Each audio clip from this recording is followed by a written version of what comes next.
Thank you, ladies and gentlemen. Before I open the council meeting, I'd just like to welcome Christine down back to the council. Right, no more. Right, we're going to, I don't want positive absence. Yeah, like you sound better without the mic there.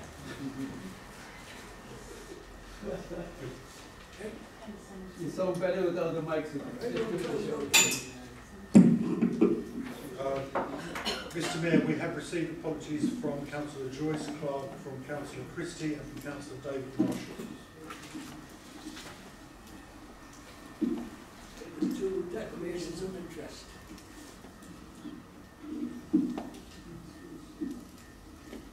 On item number 11.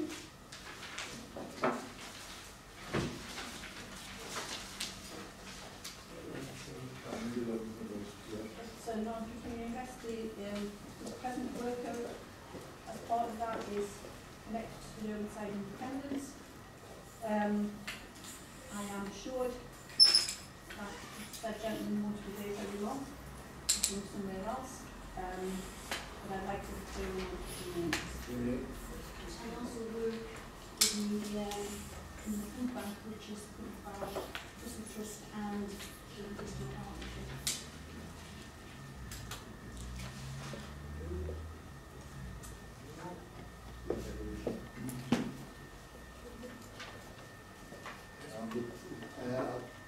She is one of our work for Democracy Partnership. She did invest on beauty. I was saying non-pecuniary interest. So we get our fishing.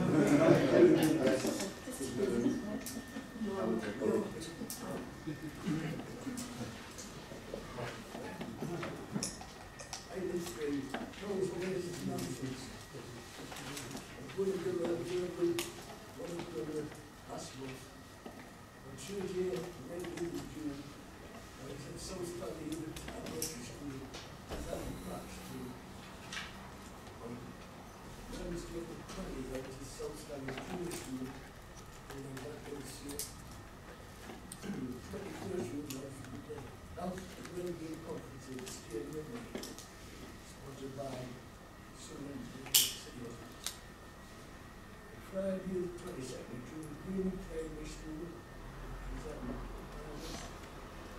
Saturday 23rd, I can spend the top council. Sunday the 24th of June, on PPM Green Ground Flag Meeting.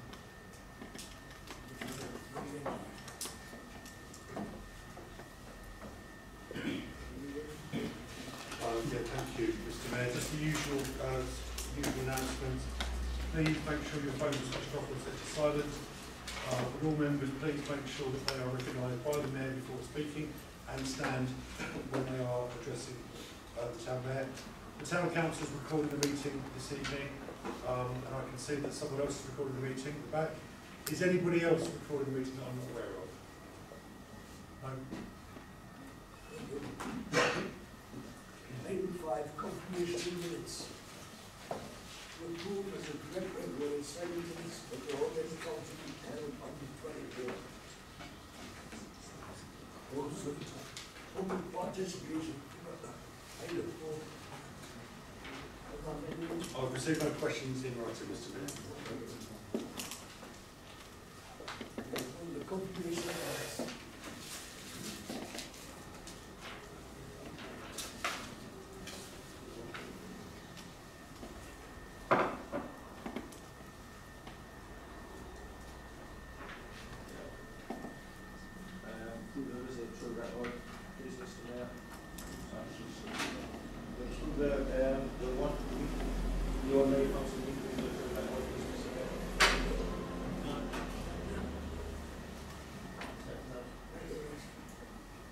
Those minutes agreed.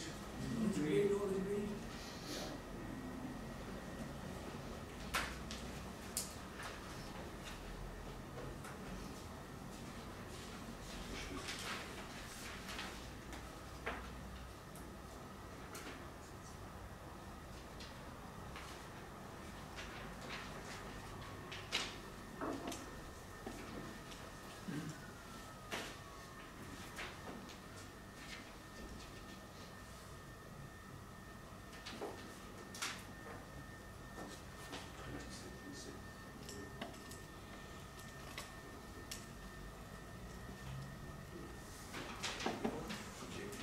Just sorry, Mr. Mayor, just to be clear, the minutes that we've just approved are the minutes of the meeting held on the 22nd of May, not, as it says in the agenda, the 24th of April. But we'll move on to that later.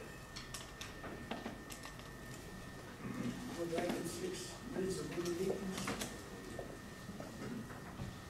May I move that we just receive them? Mayor? Second. All agreed?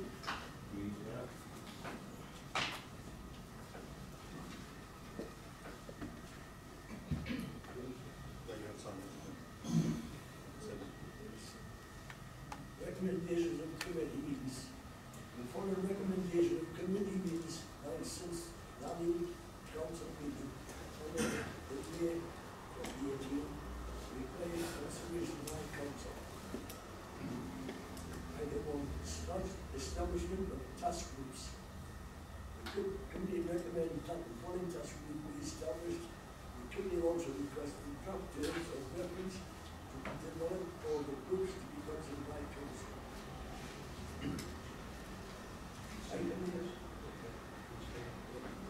Thank you, Mr. Mayor. The committee considered the establishment of 2 task groups to feed into the committee. One was in relation to civic hall expenditure, one was a policy review group. You can see on page 2 and page 3, it's page 2 actually, the agenda, I've identified some terms of reference there, drafted some terms of reference.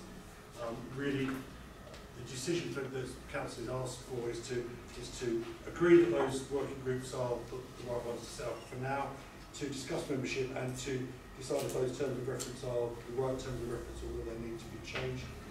And I have to put a note in there that actually the committee has the power to establish these without referring to full council, but the committee decided to send them to full council to be established in this instance, which you can also do.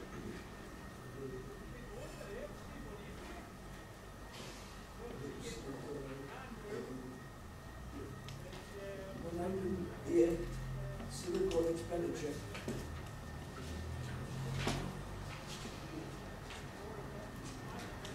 I move that we agree the terms of reference.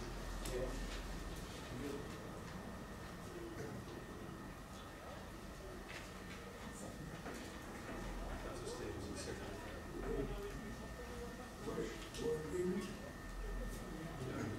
Any against? Anybody against? Do we want to discuss who's going to be on that task group? I suggest 3 from our group and 1 from the independents, please.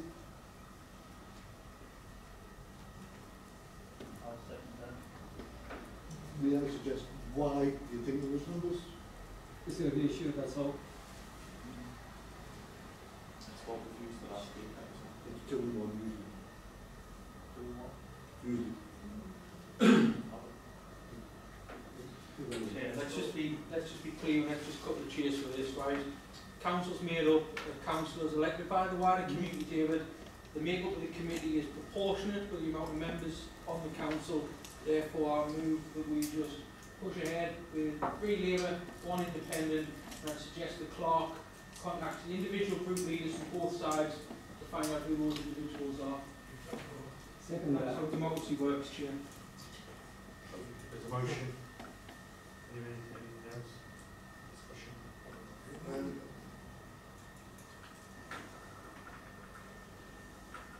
No few hands, they bring it.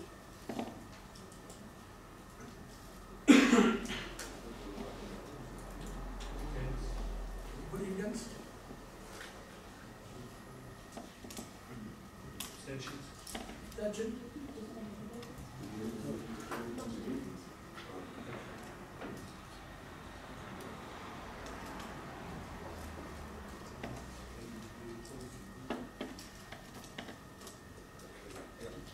Item B, policy review.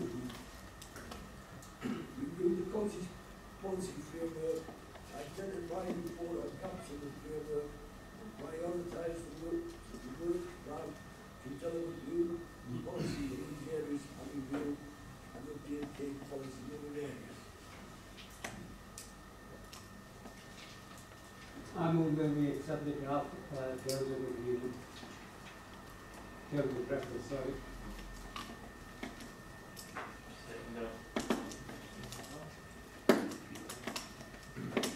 Membership. Same members at 3 and 1, please.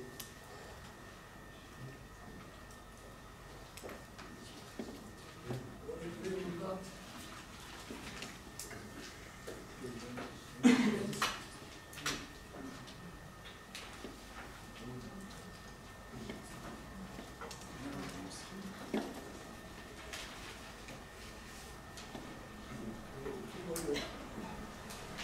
Two, allotments. It will be recognised that the council should work by the county council and STC is working from to accept the transfer of the open site and cease all discussion of the levy concerning the transfer of the open site. That's all. Chair, this was banged around quite a bit at the committee, and I think we made our thoughts well known that this is going to end up costing people of Stanley more money. If we continue down this path of double taxation to do with the allotment site, it's wholly unacceptable, and as a council I fully support the recommendations from the committee, and I hope the council is unanimous in moving that forward and not putting an extra burden on the people of Stanley without any extra services to show for it, Chair. I second that. All in favour of that? Anyone against?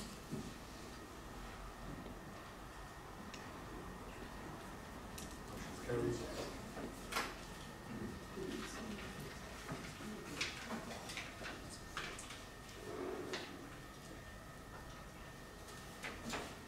What item 8? Accounts for field and conciliation. Mr. Mayor, this was deferred to the Finance Committee because the papers weren't tabled until the day before the meeting, so Committee got insufficient time to examine them in detail.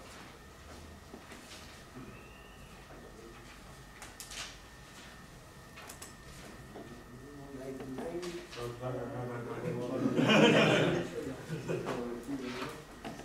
Any comments? Just approve, recommend that we approve the payment in the accounts and go to the reconciliation for me as well, please, Mr. Mayor. I second that.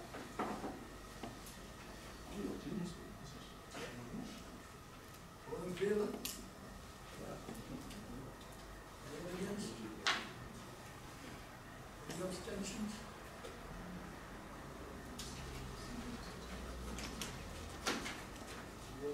Item 9, trim the audit. Yeah, thank you. Again, cut and paste strikes again for the second time. You'll note that Lord Fletcher's not here. He was at the finance meeting and did go through all his reports, and they were discussed in detail. The recommendation of the finance committee was the council should accept the recommendations of the put forward by the auditor. In respect of members' initiative fund, which was one of the audits, members should retain the ability to authorise payment via email, which should indicate any authorisation emails, whether or not they have any personal or other interest in the project being funded, to deal with one of the recommendations made by the auditor. And my recommendation is, as an officer, is that we should accept the reports and take necessary action to implement the action plans.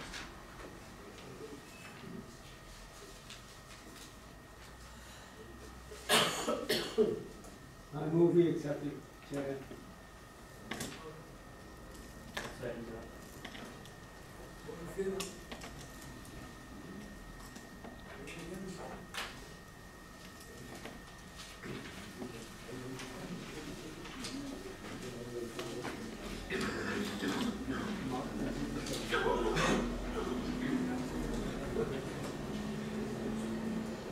Item 10, GD, AR report, and privacy policy. I've got some copies of it.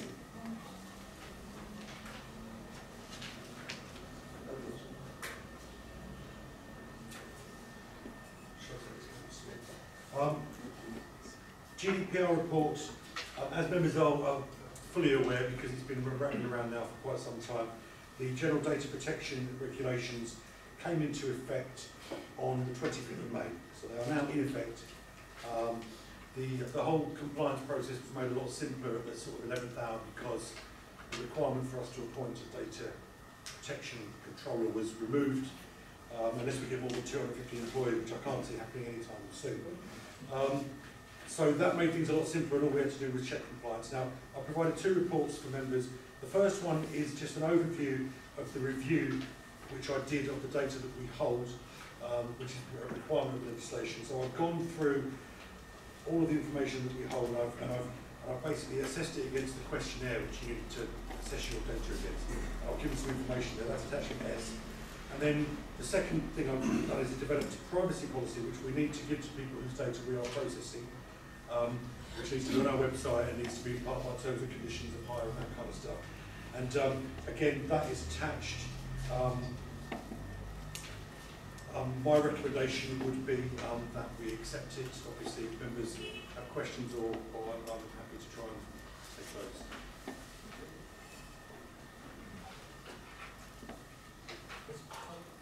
No, if there's any questions, I agree that we accept the report and the policy document.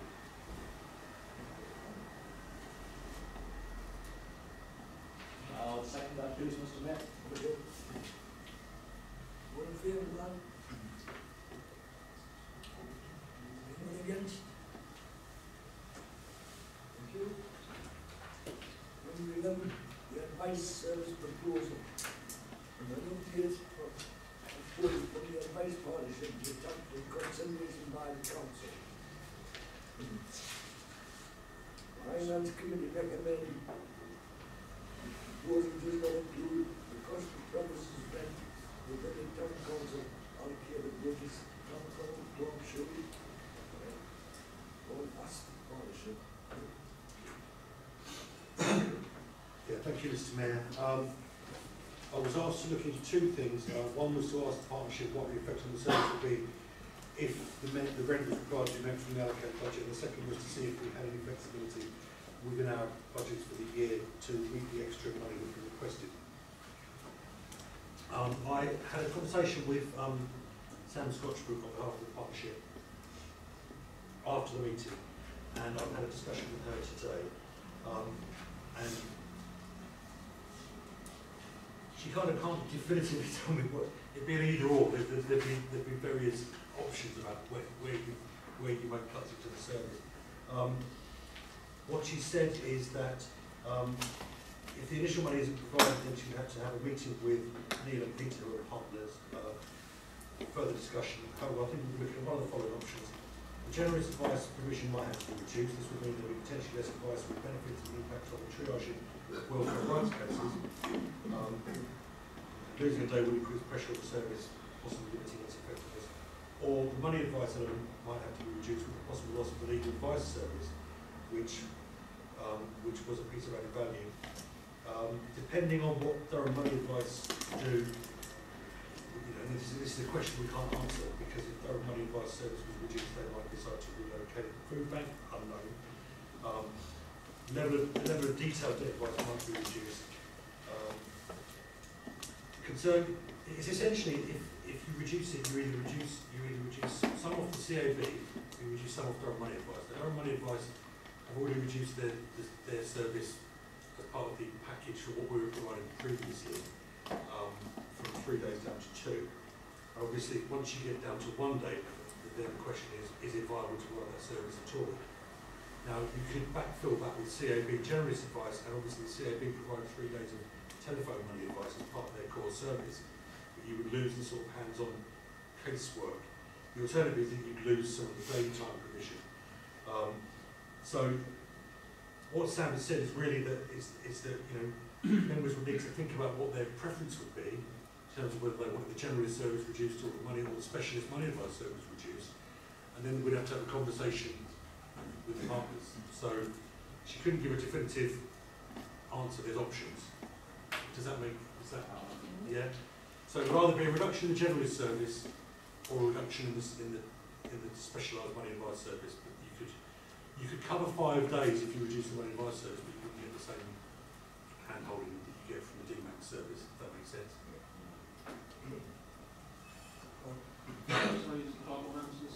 Yes, sorry, I do. Yeah. In relation to the second question, there is some flexibility in the revenue grants. Obviously, we're looking at the warden service not commencing until mid-July, and we budgeted from April, so there is obviously some underspend in that area.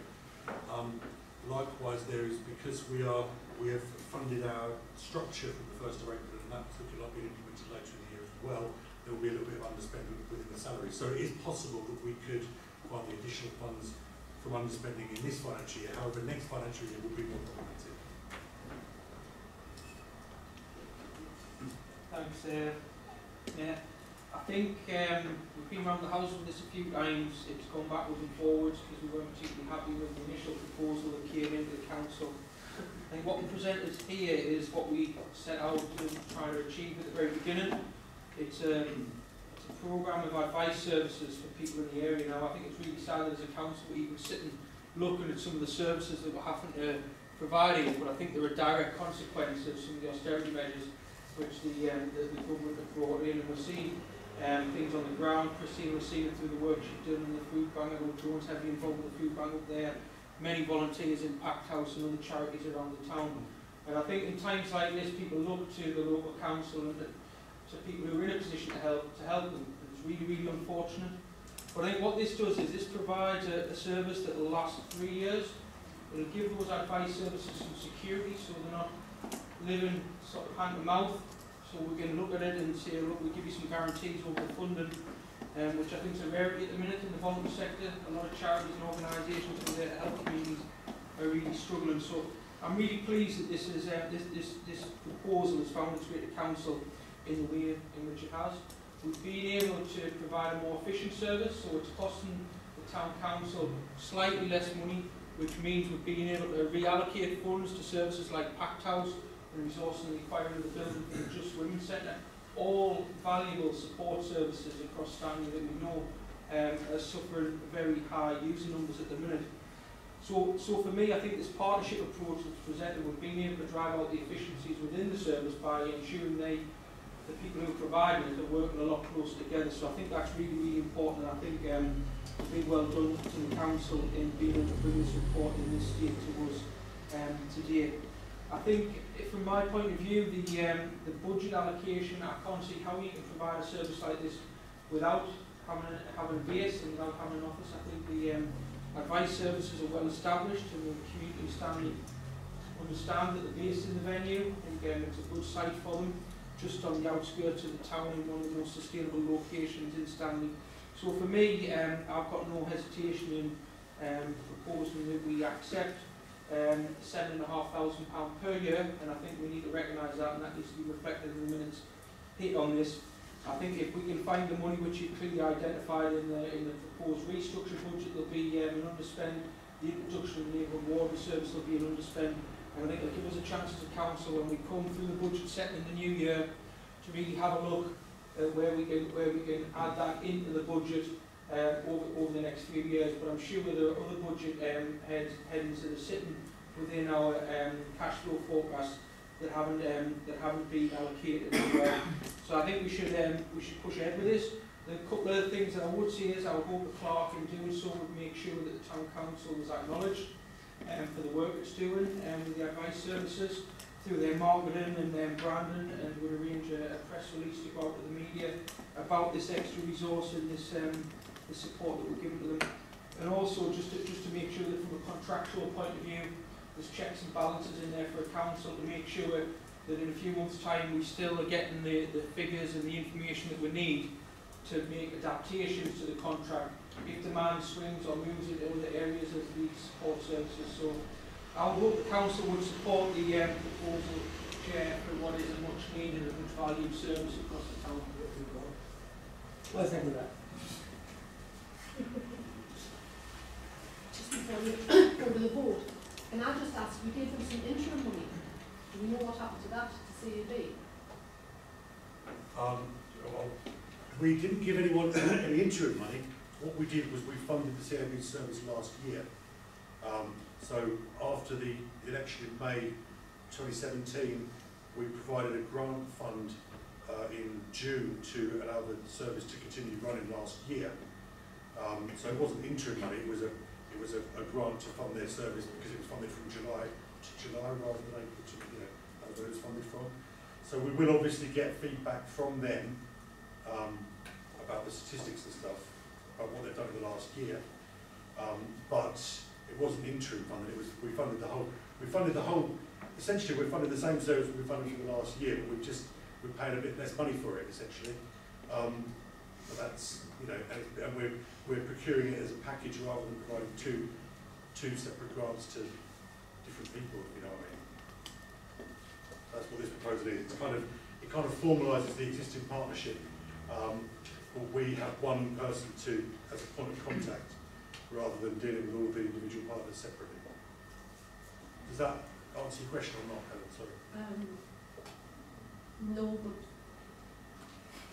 Well, I'm happy to try again if you. no, that's fine.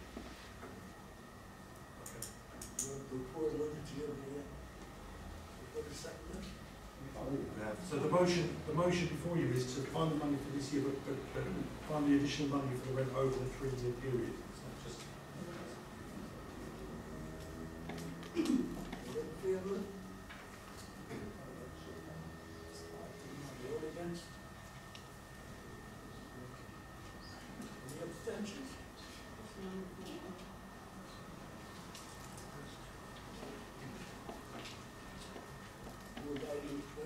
Council actions update.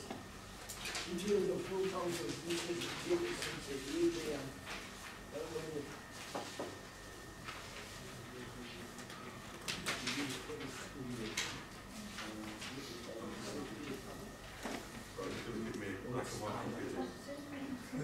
Hang on, I'm just trying to get on the screen.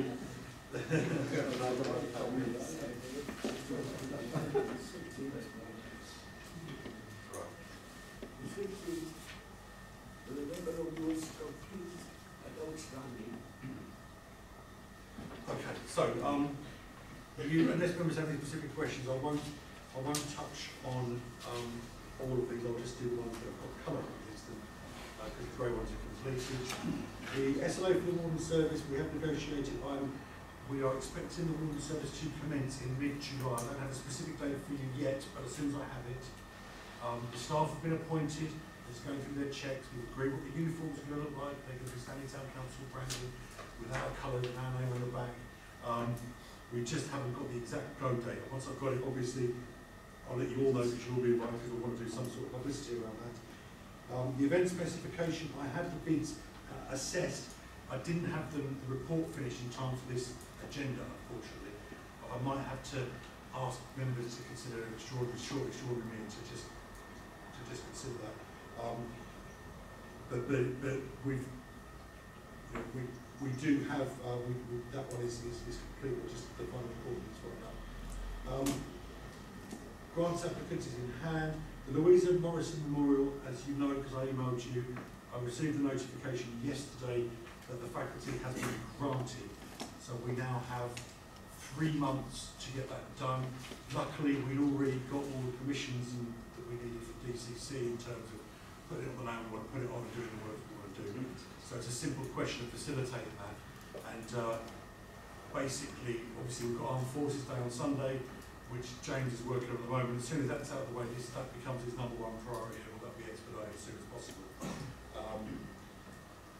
The War Memorial, again, there's not an update on that. We need to reconvene that working group. Staffing structure, we expect the context statement that there's, without going into the boring details, the person that we were working with in DCC was reorganised. We've got a new HR advisor now, and I'm expecting that the context statement will be issued on the 1st of July, hopefully. So we should be able to implement that sooner rather than later. The other one that's outstanding is the STARS, the plan I need to chase, Dying to Work policy I need to chase, Civic Regalia I need to chase, DBS checks, I have an update on DBS checks.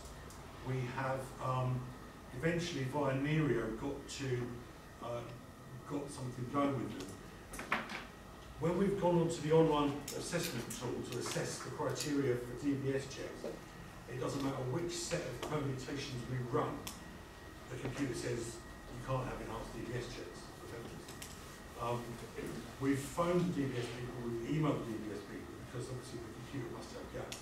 We're awaiting a response from them about whether or not we can, because it's not one of these things where we can just say we want enhanced DBS checks. We have to meet the criteria. And when we've gone through the online audit saying we don't meet the criteria, we've emailed them, we've explained exactly what the circumstances are.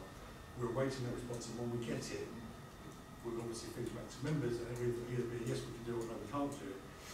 If we can't do it, then all we can do is a standard DBS check, which we've got to apply for themselves, which isn't exactly what we want, but it's... So it's also, I think we'll speak to DCC, because I know they put DBS checks in place for their members.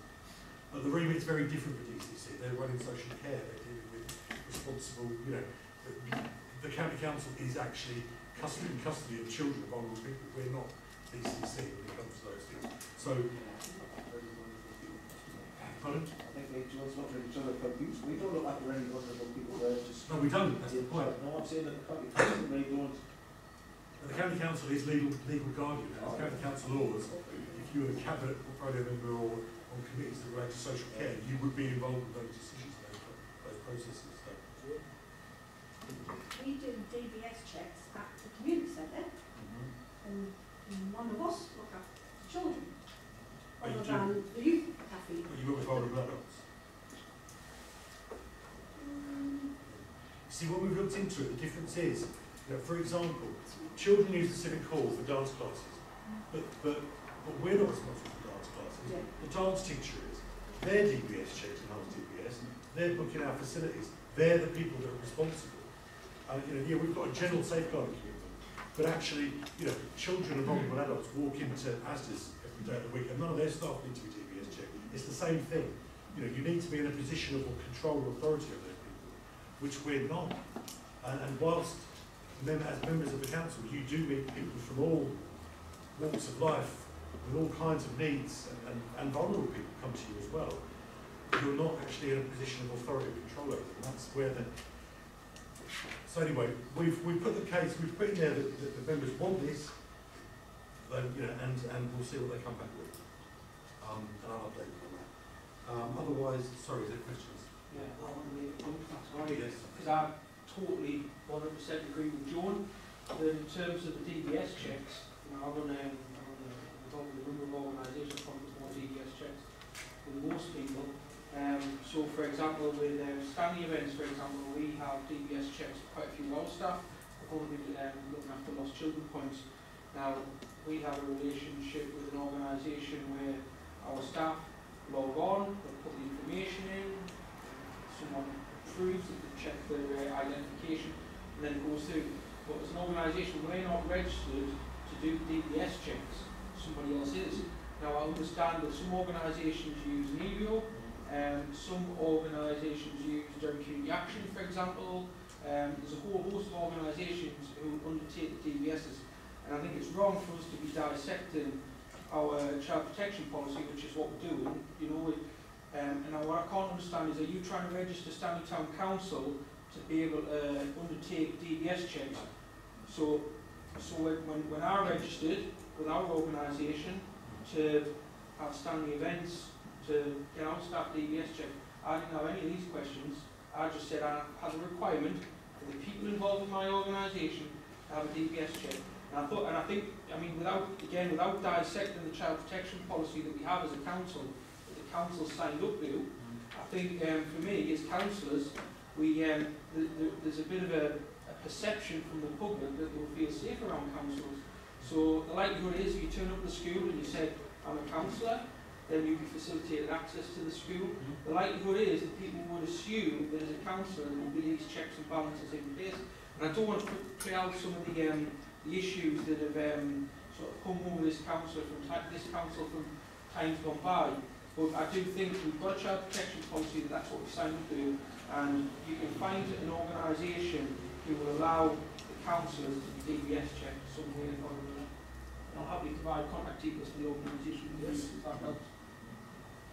Just to fill a bit more in, us as councillors would fund and like mentally for going into schools If we haven't got DBS check, if you know, in a school can turn you away at the door if you've not DBS check, and if we're funded and going into schools, it's going to be awfully embarrassing if a councillor turns up to some presentation because we haven't got DBS in place for the councillor to go to their But the teachers have DBS checks.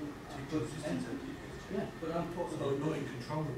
I don't want to get into an argument about it with any members of council. I'm just saying, we've been to DCC, we've been to Nereo, we've been through this online tool, we've screen capped every single context of the questionnaires because we knew that members would say, of course you get that. And I'm saying that it's saying no every time. And I'm happy to sit with members and go through these questionnaires and answer the questions with every single one of you individually because we've gone through it. And Nicola and I have both gone through it because I didn't believe it when she said this isn't going through. And you know, we've contacted the DBS department of the government directly to ask this question. So we're not saying we can't do it. We're saying we're having difficulties doing it, and we're trying to resolve those. But we've been working. You know, we've been in contact with Nereo. We've been in contact with DCC. We'll continue to. You know, if we get no joy through this route, we'll go back to DCC and say, well, how do you get them done? You know, we'll continue. I'm just saying, we have a problem. Thank you, Chair. I am DBS checked for the work in the community centre. But I go to the infant school in Amphiclin, the junior school in Amphiclin.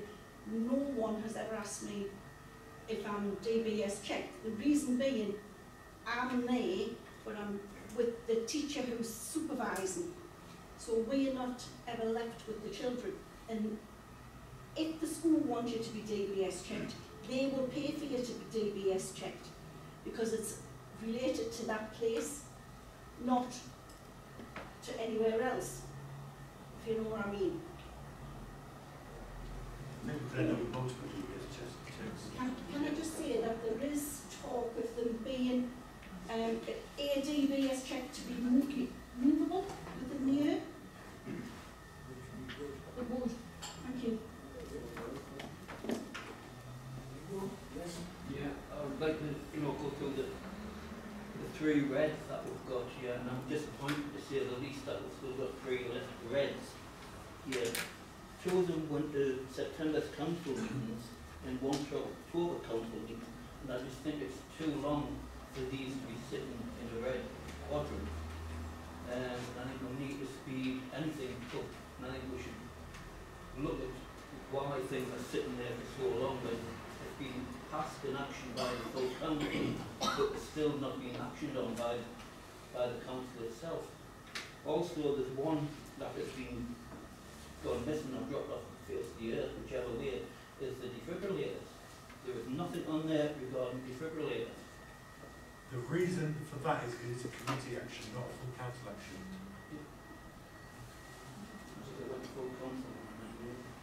No, but it's on the committee list. It's on the list. So it's still council action, and it's not on here. But the delegated decision will go on the committee list. It was a delegated Well, decision. 2 meetings ago it was on the red. So why is it a red 2 meetings ago and it's not a red now? Hang on. Because it was tasked to James. Yeah, it still is.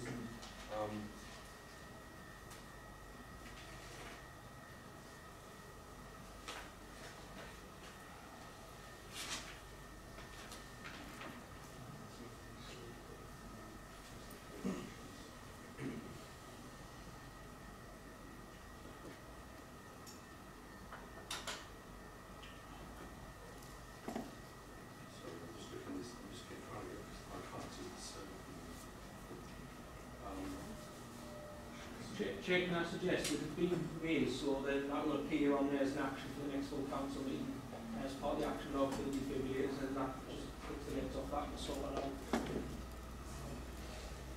Any more? Anything to say about this? We have several. Okay.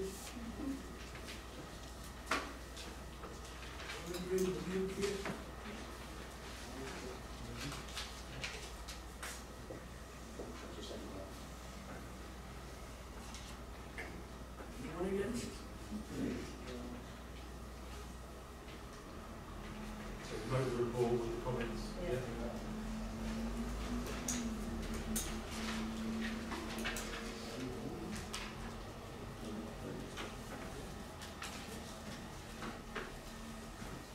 2013 is the date and time of the annual next meeting, which is the Roman Council, 24th of July, 28th June, which is St. Paul's.